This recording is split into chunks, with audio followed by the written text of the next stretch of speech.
That's what a lot of people say. Tires and suspension on that bike, and you've got a real contender. It's soft in every sense of the word. The throttle, the suspension. Yeah, I can ride it right here, and I could just. Yeah, it's moving so much. Yeah, you kind of just get like your exploring hat on. You kind of just want to like look at stuff in a slower speed and kind of just explore around. You kind of feel like a little kid again with the bicycle. It's nice. What is going on, everyone? Welcome to another episode of Yammy Noob. It's more dual sports, and today we are comparing our new giveaway Honda CRF300L to the tried and true venerable Honda CRF250L. But this 250L has a bit of a twist in that it is Josh's new motorcycle. Isn't that right? Yeah, very excited. This thing has reignited a fire in my riding. Yeah, I love it. You picked it up mildly used, is that right? Yeah. And I use the word mildly in sort of asterisk. Right, it's a 2015, so it's 7 years old or whatever, but it only had 1,000 miles on it. So it was used to check fence lines and hadn't been ridden in a couple years. And yeah, that's basically the story. It's pretty much a new bike. Yeah, so you've been using it to kind of, you know, explore some trails, get into off-road riding, you've been having some fun with it. But I remember we were talking about it because we were picking up the CRF300L as our new giveaway bike, and you were like, how much better is the 300 versus the 250, right? Right. Because this comes up whenever you look for like, what's a good first dual sport? You know, They point you to the CRF, and you hear it's down in power on the class, and it's kind of a dog, and all of these things. And so they made the 300, which is supposed to be fixing some of those shortcomings with the bike. But yeah, I'm very curious to suss out the differences between the two and see what Honda improved on this guy, because I've been riding it around mostly around my house. Yeah. You saw the Bastrop video, we did that as well. And I plan on doing some big stuff, taking it around Texas, but yeah, it's a great bike as far as I can tell. I have not noticed a lot of issues. Yeah, well, we're gonna hope that the 300 is a big improvement, because we're gonna talk about what you paid for that versus what I paid for this, and we're gonna hope to God that this is a lot better. But remember, this is a giveaway motorcycle. Hit the link down below to shop.yammynoob.co. Get yourself any piece of equipment, gear, tires, anything you need on there. Every dollar you spend is an entry to win. You can also go to yammynoob.co, sign up, join our Discord server, and you can also get all your entries to win this motorcycle and any of the other bikes we are giving away. Now, let's learn a little bit more about the specs and the differences between these two bikes. Then we're gonna get them out both on the road and off-road to see how they feel and try to find out if this bike really is a big upgrade over the 250. All right, guys, let's learn what makes the 300L just a little bit more better than the 250L over here. So obviously, as the name implies, this motorcycle received a small bump in displacement. The 250 over here made originally a 24 horsepower and 16 foot-pounds of torque out of its 249cc single-cylinder engine. This one over here now comes with a 286cc single-cylinder engine, making 27 horsepower and 20 foot-pounds of torque. So just a little bit more power, but the most important thing to note here is that this motorcycle here, the 300, actually has closer ratios for first and fifth gear and a sixth gear overdrive. I'm really curious to see how that's going to compare on the 250's original gearbox. Honda's goal with the 300 here was to improve its off-road performance, retain its ease of use in everyday riding, and to have a user-friendly, low-cost dual sport. Now, Josh actually paid $4,200 out the door from a private seller for this motorcycle over here, which had 1,000 miles on it. Screaming good deal. This motorcycle, the 300L, is a very sought-after commodity, and Honda has not made enough of them. And as you guys know, the motorcycle market is a little bit crazy right now. So I actually had to pay a little over $7,000 out the door for this 300L. So we're gonna see if this motorcycle is 60% better than the 250 today. Beyond that, this bike also has a revised camshaft, lift and timing, a lighter exhaust system, and a new air filter, making this bike 11 pounds lighter than the 250 it is replacing. It also comes with a slip assist clutch and a new lighter clutch pull as well, which just increases the usability and ease for the entry-level rider. The suspension travel is basically the same as it was from the 250 over here. It's about 10 inches of travel, same amount of ground clearance, and as far as I can tell looking at these two bikes, they're pretty functionally identical from a frame and swing arm and geometry perspective. The seat height on them is still very low, 34 inches, which for a dual sport is very, very nice. To give you guys an idea, my new Husqvarna FE501 has a 37.5-inch seat height. So this is a very user-friendly and easygoing dual sport. But has Honda made enough improvements over the 250 on the 300 to actually warrant you actually going out and buying one of these over a lightly used 250? Well, let's get them out and let's give them a ride. All right, folks, here we are with the CRF300L and the CRF250L. I'm sure I'm going to get those confused as the day goes on.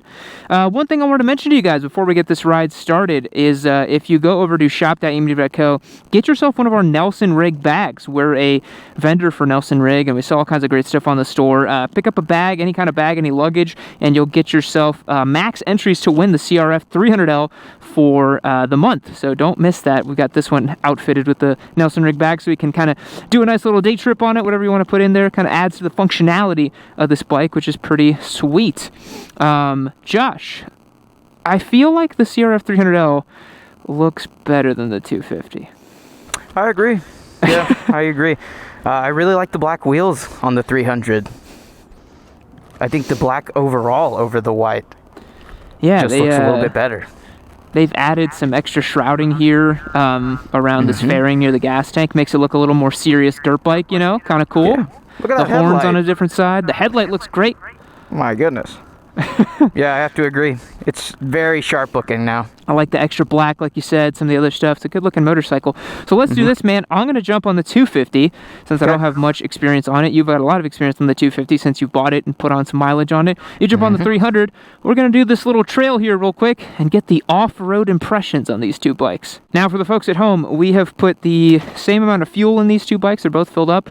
The tires are both set to 17 PSI front and rear. Kind of a compromise between some of the off-road stuff we're doing and on-road. So, yeah, let's do it. Let's go. So standing up here on the 250, I mean, it feels almost identical to the 300 from what I rode the other day out here. What do you feel, Josh? I'm noticing a little bit more torque, honestly.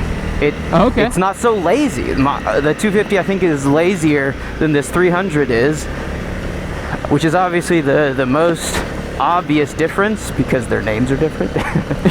250 over 300. But this is why people come to the AMNube channel, these very astute observations. Yeah. It's noticeable though, without traction on the street, I feel like it's a little bit more responsive from the throttle. Yeah, I gotta say the 250 is like absolutely perfectly adequate amounts of power. You're never gonna feel like you need any less power, right, or anything like that. It's like a perfect amount of power for a little farm bike like this. But yeah, I could definitely use the little bit of extra torque that the 300 has. But kind of ambling through this chunky or rocky stuff here, everything's working basically the same, I gotta say. Yeah, I definitely agree. Suspension does feel exactly the same. They're both really bouncy. Yeah, very, very bouncy. That's the thing. I thought it was just the 300 thing, but this 250 as well kind of has a bit of a pogo effect at the rear. It kind of just bounces around a little bit more than you'd want it to. And I thought that'd be the tire issue because I came out here, the tires inflated a little too much. But you know, you can still slide it around a teensy bit, have some fun, not too bad. Definitely no complaints here, man. The 300 feels great. I am interested though now because we're about to go up that little hill that we just went down. Curious to see if I'm going to feel a big deficit in power and the slight addition of weight on this 250. So I'm just going to keep it in first here, send it up this here hill, see what happens. Look at me, I'm Graham Jarvis. Look at me go. You know what I'm noticing? This one has a shorter gearing, right? Yes. I'm noticing that right away. Yeah, first through fifth are way tighter space than on this bike. Yeah, I find myself reaching for second a lot quicker and lower speeds than I do on mine. Yeah, first gear is definitely like a climbing gear, kind of clutching in gear, you know, like nice and chill on that bike. Whereas this first gear on the 250 is actually really wide and usable, which is decent. Are you in third gear or second gear right now? Second gear. Yeah, I'm in second gear as well. But it makes second gear a lot more usable. I think you'll find yourself using second gear on this bike in a lot of situations where you'd need to drop down to first on that bike. So off-road, in that tiny little section we just did, I'd say you do notice the power difference a little bit, but otherwise they're functionally identical, I'd say. Like the way they behave off-road, the seat height, the ergonomics, the suspension travel, and the way the suspension is damped and the way it works, pretty much identical, right? Yep, I totally agree. Yeah, the experience feels the same. Yeah, the experience is basically the same. You're just like, I'm on a goofy little farm bike that's having some fun on a trail. Very, very easy to ride, very intuitive. But I think we got to test the almighty acceleration. Oh yeah, this is gonna be absolutely riveting here. I'm about to drag race you. All right, I'm in first gear. Yep, same. Come catch you. Wow, I'm still in first. All right. I had to go to second at this speed. I'll give you 3 beeps.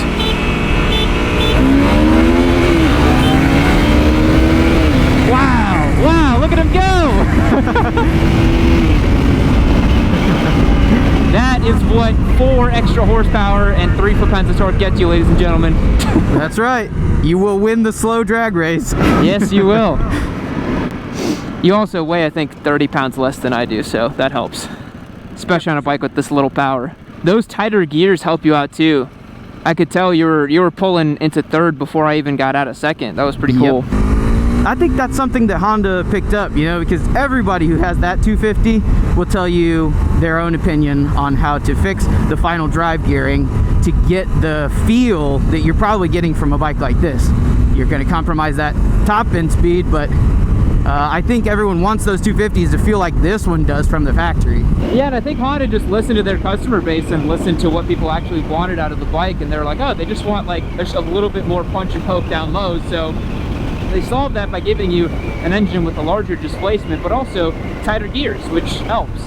Yeah. I'm gonna go ahead and shift this into, oh, I already am in 6th, okay. It's like I'll put it into 6th, but I already am.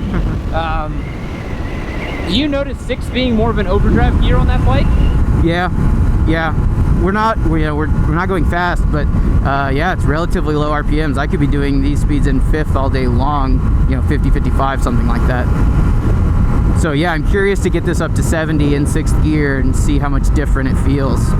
Yeah, because that's really where I think a lot of folks don't love the CRF250 as much, because like, oh, you can't really keep it at 70 miles per hour, but you own one. Would you keep it around those speeds? Can you ride it at 70, 75 miles an hour? 70, yeah. 75, kind of pushing it. And again, that one, the 250, does not have rev indicators. It doesn't have a tachometer. No, that's a big thing I'm noticing is the 300 has a way nicer dash. Yes, definitely. Way more like, complete. If you're sitting at those speeds, it'd be nice to know, am I at 8,000 RPMs or am I at 10,000 RPMs? All right, so I'm in 6th gear. I'm basically pinning it wide open. I'm doing the same, and I'm overtaking you. Yeah, I'm getting up to about 70, and I've got nothing really. I'm full gas as well. I'm 75. I can't really go much faster than 71. I'm pretty much stuck. Yep. Now on the tachometer over here, I'm still sitting at 7,000 or 8,000. So I don't know if it's headwind issues or what. Alrighty. Josh, obviously you're very familiar with this road. Indeed. Perhaps the most familiar out of all of us. But we're gonna check the twisty road potential of these two bikes, these fire-breathing monsters. Man, these gears are way longer than the 300. That's crazy. I bet climbing this hill, they're probably, I mean, because these feel long just because you're climbing and you have low power. I mean, I really hear, I can't see it because I don't have a tachometer, but I really hear it when I change gears, how much those RPMs are dropping versus the 300. That's interesting, you know, the name indicates the engine difference, and so we think that that's going to be the biggest difference between the two bikes. But it kind of seems like the gearing is making more of a everyday difference than the extra displacement. Yeah. And it sucks because, you know, Honda designed the 300L to have those short gears between 1st and 5th and a long overdrive in 6th. You know, because if you wanted to, you could add a big sprocket on the rear end of the CRF, but that's going to reduce your top speed on the highway even more. So it's like, is that really what you want to do, you know? Exactly. Yep. But yeah, checking it through these light twisties here. I mean, it's still a bike. It's still fun, you know? Yeah, exactly. I think a lot of people get in their head and says, oh, I gotta have a dual sport to do this stuff, but I'm having a really nice time just kind of flying through these little twisties here.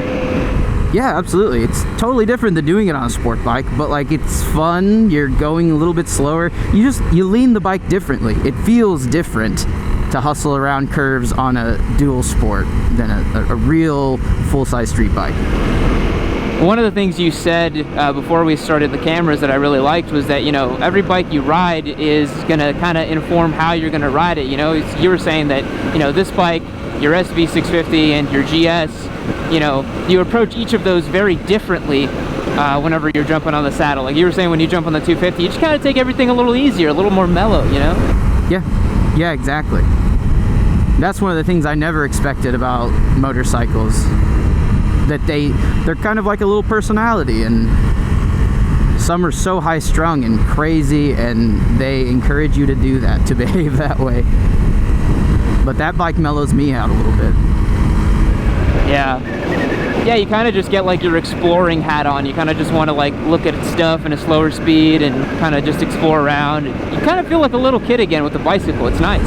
So the big question we're trying to answer today, which we haven't even talked about in this vlog, but the whole idea of this is the 300L worth the price premium over the 250? You said you got this bike for $4,200 from a private seller, which is a smoking deal for a brand new bike, basically. You can find these all day for $3,500 in reasonable condition. The CRF300L out the door was about $7,000-ish. And I mean, that's almost twice as much, you know, and I don't think it's twice the bike, really. I'm having a great time on this little CRF250. I'm really enjoying myself, and it's giving me pretty much all the same experiences that the 300 was giving me, honestly. What do you think as a 250 owner? Yep, I have to agree. This is a better bike, the 300, and it better be, because it costs more, you know, it's an upgrade. But yeah, you're gonna go do the same things, you're gonna get the same places, everything, like I said earlier, the experience is basically the same.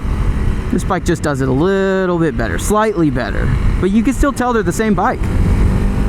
Yeah, it's definitely slightly, you know, it's really not as broad a difference as someone might think. I think a lot of people are hoping that Honda's new dual sports, the 300 and the 450L especially, or the RL now, would be hopped up like their European counterparts, but they're not. They're actually still really usable, chill dual sports that people can get along with on the day-to-day, which definitely has a place in the market. But yeah, if you're looking in that kind of $3,000 to $4,000 price range, you want your first kind of entry-level dual sport bike, don't overlook the CRF250. I know it's kind of seen as like the dog of the dual sport world, but it's really not that bad. It's actually like plenty capable and plenty fun, and I don't know, this is a great bike. I agree with you. Before buying that bike, I was looking at an older like 500cc KTM that needed a lot of work. It was a conversion. I mean, it was like right up my alley for being sketchy and just a little dangerous and weird. Yes, exactly. It had so much power, and it was wild. And I'm so happy that I bought that Honda. Yes. Because I think for a lot of people it sounds cool on paper, like, yeah, I'm gonna get this friggin' fire-breathing KTM 500 or whatever, but it's like most people are best served with something like this. Yes.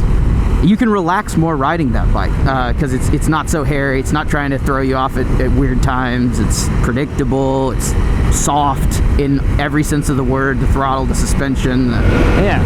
I can ride it right here and I can just... yeah. It's moving so much. Soft ass suspension. Doesn't even know what the word damping means. Has never heard it. No, but get a 250, man, and take it to your suspension guide, change out the springs, and man, you'd have a pretty sweet little bike then. Yeah. That's what a lot of people say. Tires and suspension on that bike, and you've got a real contender. That's the biggest thing when it comes to these dual sports. Even my WR250, like, you just put on a good set of tires and it just dramatically transforms the bike.